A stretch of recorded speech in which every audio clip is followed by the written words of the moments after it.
শীত এসে গেছে। ঘরে ঘরে চলছে শীতের পিঠা খাওয়ার উৎসব। আমিও অনেক ধরনের পিঠা তৈরি করেছি। আজকে তৈরি করছি দুধ চিতই পিঠা। দুধ চিতই পিঠাটা অনেকেরই পছন্দের। কার কার পছন্দের পিঠা এটা অবশ্যই জানাবেন। আর কে কে খেয়ে ফেলেছেন অলরেডি তারাও জানাবেন।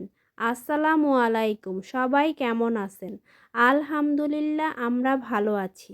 দুধ চিতই পিঠাটা তৈরি করার জন্য প্রথমে আমি যেটা করেছি সেটা হচ্ছে আতপ চাল পানিতে ৩-৪ ঘন্টা ভিজিয়ে রেখে ব্লেন্ডারে ব্লেন্ড করে নিয়েছি। এরপর এতে লবণ দিয়ে ভালো করে মিশিয়ে এক পাশে রেখে দিব। লবণটা মিশিয়ে এক পাশে রেখে দিয়ে এরপরে আমি অন্য প্রসেসে যাব। আর দেখেন এটার ঘনত্বটা হবে একটু পাতলা। মানে অনেক বেশি ঘন হলে কিন্তু চিতই পিঠাটা মাঝখান থেকে সাদা থেকে যায়, হতে চায় না। এরপর আমি নিয়ে নিয়েছি তরল দুধ। তরল দুধের মধ্যে দিয়ে দিয়েছি গুড়। গুড়টা গলে যাওয়া পর্যন্ত অপেক্ষা করব। আর দিয়ে দিয়েছি লবণ। আমি খেজুরের গুড় ছোট ছোট টুকরো করে কেটে দিয়েছি। গুড়টা গলে গেলে তারপরে আমি এর মধ্যে একটা এলাচ আর একটা দারচিনি ফেলে দিয়েছি। এখন এটাকে অন্য পাশের চুলায় রেখে তাওয়াটাকে গরম করে নিয়েছি। আমার এটা কিন্তু লোহার পিঠা বানানোর সাজ। এটাতে কিন্তু দারুণ হয় চিতই পিঠাটা। এরপরে আমি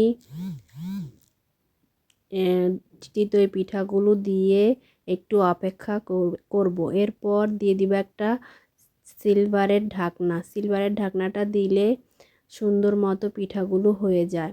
এই তো পিঠাগুলো যখন হয়ে গিয়েছে তখন আমি তুলে একে একে ওই গরম দুধের মধ্যে দিয়ে দিব। গরম দুধের মধ্যে পিঠাগুলো দিলে এটা নরম হয়ে যাবে। আর আমি তাছাড়া দুধের চুলাটা একদম নিভিয়ে দেই নেই, একটু একটু হালকা আঁচে রেখে দিয়েছি। এতে করে পিঠাগুলো দিলে সুন্দরভাবে ভিজে যাবে। এই তো পিঠাগুলো আমার হয়ে গিয়েছে। এখন একটা একটা করে আমি দিয়ে দিব। এভাবে আমি সবগুলো পিঠা বানিয়ে এই গরম দুধের মধ্যে দিয়ে দিয়েছি। আমি কিন্তু এই পিঠাটা এই প্রথমবার বানিয়েছি। সব সময় মা বানিয়ে খাওয়ায়, এবছর মা দূরে তাই নিজেই বানিয়ে নিলাম। এরপর একইভাবে আমি সব পিঠা দিয়ে দিয়েছি তরল দুধটার মধ্যে। এখন দুধটা একটু বলক আসার পরে আমি এতে অ্যাড করে দিব কোরানো নারিকেল। কোরানো নারিকেল দিয়েছি, কোনো প্রকার বাটাবাটি করি নাই। এতে পিঠাটা অনেক স্বাদ হয়।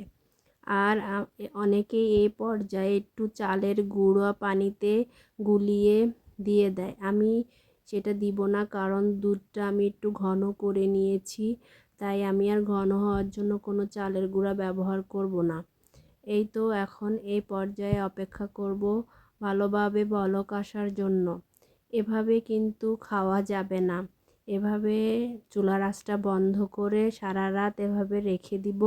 পরের দিন সকালবেলা এই যে পিঠাটা আমার একদম রেডি। এখন আমরা পিঠাগুলো দেখব কেমন হয়েছে।